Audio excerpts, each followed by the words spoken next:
Il fut un temps où Pascal Obispo choisissait le silence, retenu par le respect, par la douleur et peut-être même par la peur. Ces années-là appartiennent désormais au passé. Aujourd'hui âgé de 60 ans, l'homme qui a joué un rôle décisif dans le renouveau de la carrière de Johnny Hallyday se confie enfin. Il met des mots sur ce qu'il a gardé enfoui pendant tant d'années, et cette fois, il ne s'impose aucune retenue. Que s'est-il réellement passé entre Obispo et Laetitia Hallyday? Pourquoi l'un des amis les plus proches de Johnny a-t-il été progressivement écarté de sa vie et de son héritage? Et quel lien peut-on établir entre une chanson récente et une trahison qui remonte à plusieurs décennies? Le silence qui régnait depuis tant d'années est désormais brisé. Après avoir entendu ce que Pascal Obispo a à dire, il est probable que vous ne percevrez plus l'histoire des Hallyday de la même manière, ni l'ascension artistique d'Obispo et le retour triomphal de Johnny sur la scène française. À la fin des années 1990, lorsque Pascal Obispo pénètre dans l'univers de Johnny Hallyday, il est déjà reconnu comme l'un des auteurs-compositeurs les plus talentueux et sollicités de France. Ce qui débute comme une simple collaboration professionnelle se transforme rapidement en l'une des relations les plus marquantes de sa vie. Nous sommes en 1998. Johnny, alors au milieu de sa cinquantaine, se trouve à un moment charnière de sa carrière. Son statut de légende du rock est incontesté, mais il ressent le besoin d'une étincelle, d'un regain d'énergie qui raviverait sa présence sur scène et dans le cœur du public. Cette étincelle prend la forme d'un hymne flamboyant, audacieux et iconique, intitulé « Allumer le feu », coécrit et produit par Obispo. Dès les premières rencontres en studio, lors de la pré-production de l'album Ce que je sais, la connexion entre les deux hommes est immédiate. Johnny, connu pour éprouver ceux qui travaillent à ses côtés, met d'abord Obispo à l'épreuve. Il voulait tester mes tripes, confie Obispo dans l'une de ses interviews. Johnny chantait à moitié en le scrutant du coin de l'œil, le mettant au défi, le provoquant parfois jusqu'à la frustration. Mais cette tension initiale marque le début d'une relation profonde et sincère. Obispo, déterminé à atteindre l'homme derrière la légende, impose sa vision. Si tu ne me donnes pas Johnny Hallyday, je m'en vais. Peu m'importe la légende. Je veux l'homme. Cette confrontation permet à Johnny de s'ouvrir progressivement. Les sessions de studio deviennent non seulement productives, mais aussi intimes. Longues discussions sur la vie, la célébrité, le deuil, mais aussi moments simples de cinéma entre deux prises. Pascal ne flatte pas Johnny. Il le secoue, le challenge, et c'est précisément ce que Johnny admire. Le résultat artistique est retentissant. Ce que je sais devient un album platine, consolidant la position de Johnny sur la scène rock française, tandis qu'Allumer le feu se transforme en hymne des stades, gravé dans la mémoire collective comme symbole de la renaissance tardive de l'icône. Mais au-delà des ventes et des récompenses, ce qui reste le plus durable, c'est la dimension émotionnelle de leur relation. Obispo révèle que Johnny lui a confié des aspects de sa vie qu'il partageait rarement avec quiconque. Dans la vie, on est toujours seul, lui dit un jour Johnny. Derrière la légende se cache une solitude immense, même au sommet. Cette proximité, cependant, n'échappe pas à la famille Hallyday. Laura Smet, dans une interview hommage, souligne « Je connais Pascal depuis mes 16 ans. Il faisait partie de la famille. Quand il était avec mon père, il n'avait pas ces démons autour de lui. Il se sentait bien, il était plus lumineux, plus joyeux. » Pour Laura, Obispo révélait le Johnny humain, au-delà de l'artiste. Pascal le considérait et le respectait comme un être humain à part entière, pas uniquement comme une icône. Pour Obispo, ces années représentent plus qu'un sommet artistique. Elles sont un chapitre qui le hante encore. Il a été comme un père pour moi, confie-t-il, et la perte de cette relation laisse un vide qui ne se referme jamais complètement. Son exclusion de la vie de Johnny, orchestrée non par le chanteur lui-même mais par son entourage, provoque un sentiment d'injustice profonde. La distance imposée n'était pas naturelle, elle avait été fabriquée. Au fil des années, Obispo observe, impuissant, les portes se fermer autour de Johnny, les proches disparaître de son quotidien. Durant ses interviews, Obispo n'a jamais nommé Laetitia Hallyday ni son entourage, mais le sous-texte est limpide. Selon lui, Johnny a été progressivement isolé, influencé, jusqu'à ne plus pouvoir penser ou décider librement. J'avais le sentiment qu'on lui disait quoi penser, quoi dire, à qui faire confiance, confie-t-il. Cette manipulation rendait Johnny vulnérable et le poids de ces années de silence devient aujourd'hui insupportable pour Obispo. La rencontre et la collaboration avec Johnny Hallyday. À la fin des années 1990, Pascal Obispo est déjà une figure incontournable du paysage musical français. Auteur-compositeur reconnu, il a écrit et produit pour de nombreux artistes et sa réputation d'homme de studio exigeant mais talentueux n'est plus à faire. Cependant, lorsqu'il entre dans l'univers de Johnny Hallyday, Il ne se doute pas encore que cette collaboration ne sera pas seulement professionnelle, mais qu'elle marquera profondément sa vie personnelle et artistique. La rencontre a lieu à l'occasion de la pré-production de l'album Ce que je sais, un projet qui, à l'époque, représente un tournant pour Johnny. Johnny Hallyday, alors au milieu de sa cinquantaine, connaît une carrière déjà légendaire, mais il ressent le besoin d'un souffle nouveau. Ses succès passés restent gravés dans l'histoire, mais il sait qu'il lui faut retrouver l'étincelle qui a autrefois fait vibrer les foules. Obispo, avec sa sensibilité artistique et son énergie créative, apparaît comme le catalyseur idéal pour raviver cette flamme. Dès les premiers instants en studio, la tension est palpable. Johnny teste Obispo, le provoque subtilement, jouant avec sa patience et sa détermination. Il chante à moitié, le scrute du coin de l'œil, cherchant à identifier sa résilience et sa capacité à résister aux pressions d'une légende vivante. Obispo se souvient de ces moments avec précision. Il raconte qu'il a fallu faire preuve de fermeté et de sincérité pour dépasser les premières barrières. « Si tu ne me donnes pas Johnny Hallyday, je m'en vais », lui aurait-il déclaré. « Peu m'importe la légende. Je veux l'homme. » Cette affirmation marque un tournant. Johnny, plutôt que de se braquer, commence à s'ouvrir. Les sessions de studio, d'abord marquées par la prudence et la méfiance, deviennent rapidement des moments d'échange authentiques et intimes. Les discussions ne se limitent plus aux chansons et aux accords. Elles touchent à la vie, au deuil, à la célébrité et à la solitude qui accompagnent souvent la gloire. La relation qui se développe entre les deux hommes dépasse largement le cadre professionnel. Obispo ne flatte pas Johnny. Il le pousse, le challenge, et c'est précisément ce que Johnny admire et respecte. Ensemble, ils passent de longues nuits à travailler, mais aussi à discuter de tout ce qui fait la complexité de l'existence. Il y a des moments simples, des instants volés à la création musicale, regarder un film, partager un repas, rire de situations quotidiennes. Cette proximité unique permet à Johnny de se montrer sous un jour rarement vu par les autres collaborateurs ou membres de son entourage. Le fruit de cette collaboration est spectaculaire. L'album Ce que je sais devient un succès retentissant, certifié platine, et réaffirme la position de Johnny Hallyday comme figure centrale du rock français. Parmi les morceaux marquants, Allumer le feu s'impose rapidement comme un hymne, interprété dans les stades et gravé dans la mémoire collective comme symbole du retour en force de l'icône. Mais plus encore que le succès commercial, c'est la dimension émotionnelle qui laisse une trace durable. Pascal Obispo devient le confident de Johnny, celui à qui il peut se livrer sans filtre, partager ses doutes, ses peines et ses réflexions sur la célébrité et la solitude. Cette relation ne passe pas inaperçue auprès des proches de Johnny. Laura Smet, sa fille, témoigne de l'effet positif d'Obispo sur son père. Il faisait partie de la famille. Quand il était avec Pascal, il était plus lumineux, plus joyeux. Obispo ne se contente pas de collaborer sur des chansons, il participe à révéler l'homme derrière la légende. Il respecte Johnny non seulement comme artiste, mais aussi comme être humain, ce qui est exceptionnel dans un milieu où le mythe et l'image l'emportent souvent sur la réalité. Pour Obispo, cette période représente plus qu'une réussite artistique. Elle constitue un chapitre profondément personnel. Il confie avoir vécu avec Johnny une relation quasi filiale. Il a été comme un père pour moi.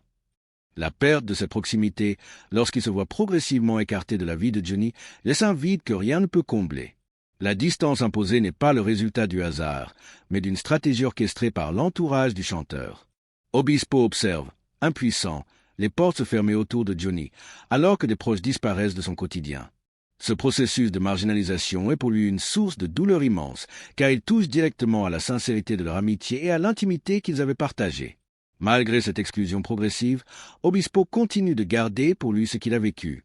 Pendant de nombreuses années, il tait ses sentiments et ses observations, respectant à la fois la mémoire de Johnny et les contraintes d'un entourage protecteur. Cependant, le poids du silence finit par devenir insoutenable. Il révèle aujourd'hui que Johnny Hallyday, malgré sa puissance sur scène et son aura légendaire, vivait une solitude profonde. Dans la vie, on est toujours seul, lui aurait-il confié. Cette phrase, lourde de vérité et de résignation, symbolise la solitude intime du chanteur, souvent masquée par les projecteurs et le tumulte médiatique.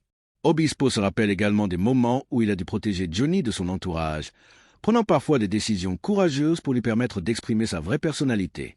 Il évoque des épisodes où, dans le studio, il a dû expulser certaines personnes, jugées toxiques ou manipulatrices, pour que le chanteur puisse retrouver sa liberté artistique et émotionnelle. Ces gestes, faits par fidélité et par amour de l'art, renforcent la complexité de leur lien et montrent combien Obispo a été un pilier dans cette période charnière de la vie de Johnny.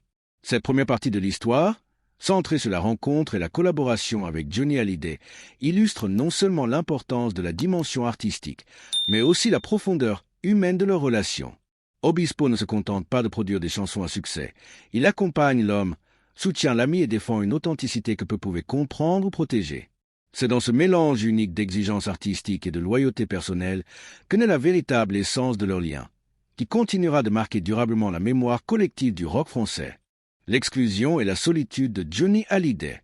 Si la rencontre et la collaboration entre Pascal Obispo et Johnny Hallyday marquent le début d'une relation profonde et sincère, la suite de leur histoire est assombrie par l'exclusion progressive d'Obispo de la vie de l'icône. Cette marginalisation ne survient pas du jour au lendemain. Elle s'installe subtilement, presque imperceptiblement, au fil des années, et reflète les tensions qui peuvent naître autour d'une légende. Pour Obispo, cette période est particulièrement douloureuse, car elle touche non seulement l'amitié, mais également l'authenticité et la liberté de Johnny, des valeurs qu'il a toujours défendues avec ferveur. Dans les derniers chapitres de la vie de Johnny, Obispo constate avec une clarté douloureuse que son accès au chanteur devient de plus en plus filtré. Les invitations se font rares, les communications sont bloquées ou passent par des intermédiaires, et les interactions directes avec Johnny se réduisent à de simples formalités. Il confie que, même lorsqu'il tente de prendre contact pendant la maladie du chanteur, il ne sait pas s'il parle réellement avec lui. Je lui envoyais des messages, mais je ne sais même pas s'il les voyait. Je ne sais pas si c'était lui qui répondait.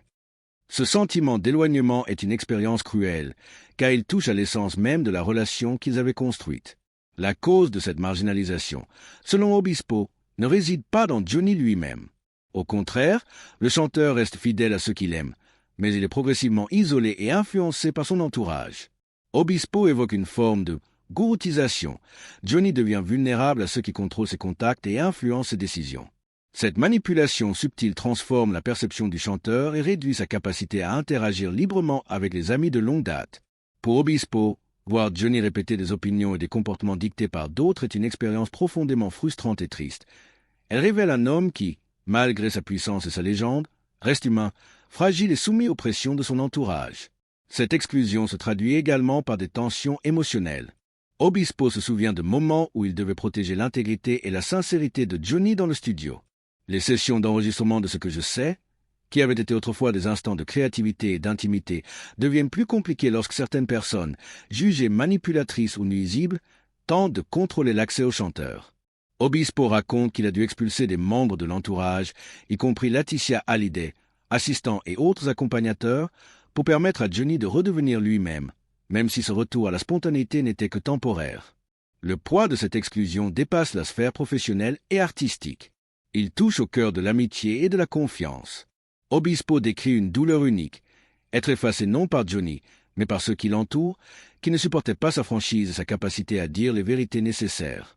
Pour lui, c'est cette manipulation de l'entourage, cette distorsion des relations authentiques, qui a été la plus difficile à accepter. La trahison n'est pas simplement professionnelle, elle est profondément émotionnelle. Il voit disparaître le lien qu'il avait construit avec un homme qu'il considérait comme un père, un mentor et un ami intime. La solitude de Johnny, déjà perceptible dans leur conversation, devient encore plus manifeste. Obispo se souvient de ses confidences marquantes. Dans la vie, on est toujours seul. Ces mots, prononcés avec une intensité de résignation et de vérité, résument l'expérience intime d'un homme qui, malgré sa gloire et sa légende, ressent un isolement profond. Cette solitude, Obispo la vit également de manière indirecte. Il est témoin de la manière dont le chanteur est peu à peu séparé de ceux qu'il aime vraiment, de ceux qui ont partagé avec lui des moments essentiels, loin des projecteurs et des contraintes médiatiques. L'exclusion d'Obispo n'est pas un cas isolé. D'autres proches de Johnny connaissent des expériences similaires, mais la subtilité de son éloignement en fait une douleur particulière. Pendant que les cérémonies et les hommages officiels se succèdent, son rôle et sa contribution sont minimisés, voire effacés. Dans les documentaires et les biographies, son nom apparaît à peine, comme si sa présence dans la vie et la carrière de Johnny devait être oubliée. Pour Obispo, cette invisibilisation est un acte délibéré, une tentative de réécrire l'histoire et de réduire au silence ceux qui ont été réellement présents et loyaux. Cette marginalisation touche également l'héritage musical. Obispo a coécrit Allumer le feu, une des chansons emblématiques de la fin de carrière de Johnny, mais sa contribution est reléguée à l'arrière-plan dans de nombreuses rétrospectives. Il ressent cela comme une injustice, car le travail qu'il a fourni n'est pas seulement professionnel, il est également émotionnel. Il incarne des souvenirs, des nuits passées à créer, à défendre la vérité et à protéger l'intégrité de Johnny. Le fait que cette part de l'histoire soit ignorée ou minimisée ajoute une couche de douleur supplémentaire à son expérience. Malgré cette exclusion et cette solitude, Obispo ne renonce pas à sa fidélité. Il continue de défendre la mémoire de Johnny, de protéger ceux qu'il considère comme les véritables héritiers affectifs et moraux de l'artiste, ses enfants, David et Laura. Pour Obispo, il ne s'agit pas d'argent ni de notoriété, mais de vérité et de justice émotionnelle. Il choisit clairement de se positionner du côté de ceux qui ont été aimés et connus par Johnny dans leur authenticité. Ainsi, la deuxième partie de cette histoire met en lumière l'intensité de la marginalisation subie par Obispo, la solitude profonde de Johnny Hallyday et la complexité des relations humaines au sein d'un cercle influent et stratégique. Ce chapitre tragique révèle à quel point la gloire et la légende peuvent masquer des réalités intimes douloureuses, où les amis sincères se retrouvent parfois effacés au profit de stratégies d'image et de pouvoir. La solitude de Johnny, la douleur d'Obispo et l'injustice ressentie par les proches fidèles constituent un thème central, annonçant la nécessité pour Obispo de retrouver sa voix et de raconter ce qu'il a vécu, une mission qui sera développée dans les parties suivantes. La fracture autour de l'héritage et le choix d'Obispo. La mort de Johnny Hallyday, le 5 décembre 2017, a marqué la fin d'une époque pour la France, mais elle a aussi déclenché une guerre silencieuse mais implacable au sein de son entourage. Pour ceux qui avaient partagé des décennies de complicité avec l'artiste, comme Pascal Obispo, cette période fut bouleversante et révélatrice. Ce qui aurait dû être un moment de deuil commun s'est transformé en conflit autour de l'héritage et du récit de la vie de Johnny, mettant en lumière la fracture profonde entre les proches historiques et le nouvel entourage autour de Laetitia Hallyday. Obispo, qui avait été éloigné progressivement des dernières années de Johnny, assiste à cette bataille depuis les coulisses. Il décrit une scène où des individus qui n'avaient pas partagé les épreuves et les joies avec Johnny se présentent soudainement comme les gardiens de sa mémoire. Pour lui, cette appropriation du récit est non seulement frustrante, mais profondément injuste. Les enfants de Johnny, David et Laura se retrouvent relégués à un rôle secondaire dans les hommages officiels, tandis que la gestion de l'image de l'artiste semble plus orientée vers le marketing et la mise en scène que vers la vérité et la fidélité à celui qu'ils ont connu. La fracture n'est pas simplement émotionnelle, elle est également juridique et médiatique. L'entourage de Laetitia, selon Obispo, prend rapidement le contrôle des commémorations et des cérémonies officielles, imposant une vision calibrée de la vie et de l'œuvre de Johnny. Obispo évoque la logique de filtrage qui a progressivement éloigné ses amis et complices historiques. Seules certaines voix étaient autorisées à s'exprimer et celles qui avaient le courage de dire la vérité étaient écartées. Il décrit un mécanisme précis et volontaire, un contrôle subtil mais efficace destiné à remodeler la mémoire de l'icône. Dans ce contexte, Obispo prend une décision claire et courageuse. Il choisit de soutenir David et Laura. Ce choix n'est pas motivé par des considérations financières ou par désir de vengeance. Pour lui, il s'agit d'un acte de justice émotionnelle et morale. Il s'agit de reconnaître la véritable importance de ses enfants dans la vie de Johnny, de défendre leurs liens affectifs avec leur père, de contester les tentatives de réécriture de l'histoire. Il déclare sans hésitation « J'ai choisi David, j'ai choisi Laura. Pas parce qu'ils sont célèbres, mais parce que ce sont les enfants de Johnny et j'ai vu combien il les aimait. » La position d'Obispo contraste avec celle de l'entourage de Laetitia, qui semble vouloir transformer l'héritage de Johnny en une marque et en un produit. Selon lui, cette vision commerciale dénature la mémoire de l'artiste et efface l'homme derrière la légende. Il insiste sur le fait que Johnny était un homme qui détestait les conflits, qui recherchait la paix et la simplicité dans ses relations. Cette passivité, qu'Obispo qualifie de caractéristique de Johnny, a ouvert le champ à ceux qui avaient des agendas plus agressifs et stratégiques. L'artiste, désirant éviter l'affrontement, laissait d'autres décider pour lui, ce qui a permis l'exclusion progressive de ses véritables proches. Parallèlement à ces conflits, Obispo déplore l'oubli systématique de sa contribution artistique. Auteur de « Allumer le feu », il voit son rôle dans la renaissance musicale de Johnny minimisé dans les documentaires, biographies et hommages officiels. Pour Obispo, cette invisibilisation est volontaire, un moyen de réduire au silence ceux qui ont été réellement présents et loyaux. C'est cette combinaison d'injustice émotionnelle et professionnelle qui nourrit son sentiment de trahison. Il ne s'agit pas seulement de son exclusion, mais de l'effacement de décennies de collaboration et d'amitié sincère. Face à cette situation, Obispo ne se résigne pas. Il décide de rompre le silence et de s'exprimer publiquement pour défendre la mémoire de Johnny et le droit des enfants de l'artiste à être reconnus. Ses déclarations sont franches et sans détour.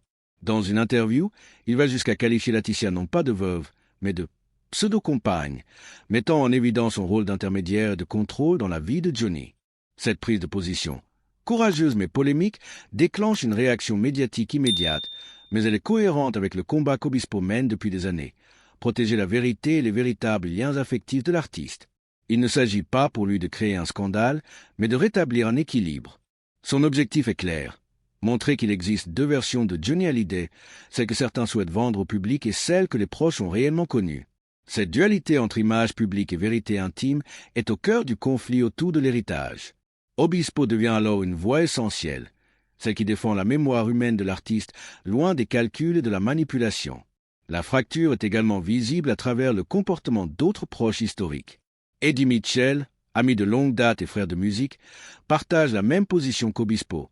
Il se tient aux côtés des enfants et se tient à distance des cérémonies orchestrées par Laetitia. Leur fidélité commune souligne à quel point l'exclusion n'est pas une question personnelle, mais une stratégie qui affecte tous ceux qui ont partagé la vie authentique de Johnny. Cette solidarité entre amis de longue date renforce la légitimité du discours d'Obispo et met en lumière le contraste entre ceux qui connaissent réellement l'homme et ceux qui gèrent son image. Ainsi, la mort de Johnny Hallyday révèle une fracture profonde autour de son héritage et de sa mémoire. La bataille ne concerne pas seulement des biens matériels ou des droits légaux, mais le contrôle de la narration, la définition de ce que signifie réellement connaître et aimer un homme qui a marqué une génération. Dans ce contexte, le choix d'Obispo de soutenir David et Laura s'inscrit comme un acte de loyauté et de justice. Il s'agit d'une décision morale qui dépasse les enjeux matériels et témoigne de la profondeur de ses liens avec l'artiste. En conclusion de cette partie, on comprend que la guerre autour de l'héritage de Johnny Hallyday est autant émotionnelle que juridique et médiatique. Elle illustre comment le pouvoir, la stratégie et la communication peuvent transformer le souvenir d'un homme et effacer ceux qui l'ont vraiment aimé. Face à cette injustice, Obispo choisit de prendre parti, non pour la notoriété ou la vengeance, mais pour la vérité et pour protéger ceux que Johnny aimait profondément. Ce choix sera au cœur de ses actions et de sa musique dans les années suivantes, annonçant la création d'œuvres comme Appelle-moi Johnny, véritable réponse artistique à des années de silence et de douleur. Appelle-moi Johnny, une chanson, un adieu, un acte de mémoire.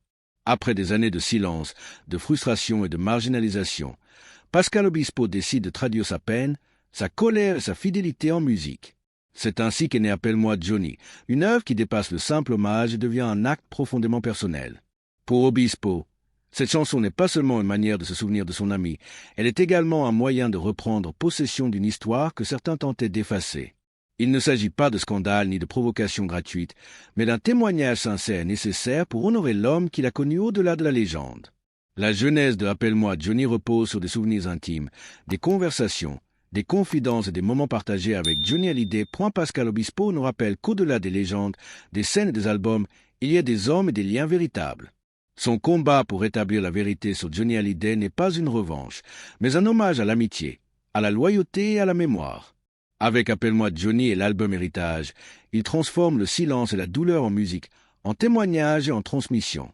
Aujourd'hui, Obispo nous montre que l'amour et le respect pour ceux qu'on a réellement connus ne s'effacent jamais, même face au temps et aux injustices.